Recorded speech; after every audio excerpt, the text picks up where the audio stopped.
heyizli qadına yaxınlaşıb toxunmağın günahı nədir? Bu sualla Zərdüşt Peyğəmbər yaradıcı Ahura Mazdaya müraciət etdi və ona sual etdi. Yaradıcı Ahura Mazda Tanrı dedi: Ey böyük Zərdüşt, bunun günahı çox böyükdür.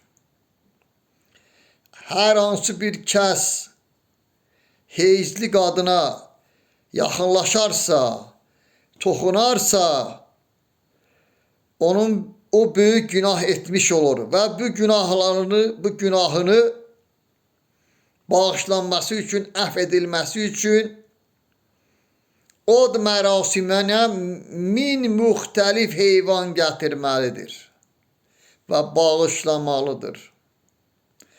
Bir çox mərasimləri icra edəndən sonra miqrasiya çayları üzərində 30 körpü salmalıdır. 30 körpü.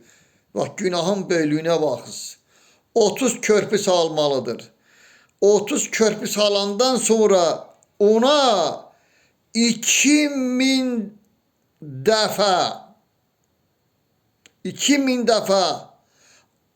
at qamçısı ilə vurulmalıdır. Yəni 2000 dəfə qamçılanmalıdır. Bundan sonra isə əgər bu insan islah olunursa, onu bağışlamaq olar və o haqq dünyasında gələcəkdə, dünyasını dəyişəndən sonra haqq dünyasına gedəcək. Əgər o islah olunmasa, o qaranlıq dünyada, cəhənnəmdə öz həyatını, ruhani həyatını keçirəcəkdir. Baxız, bir heyizli qadına yaxınlaşmağın günahı Avestiyada onun günahının ödənilməsi gör Avestiyada hansı ağır şərtlərlə icra edilirdi.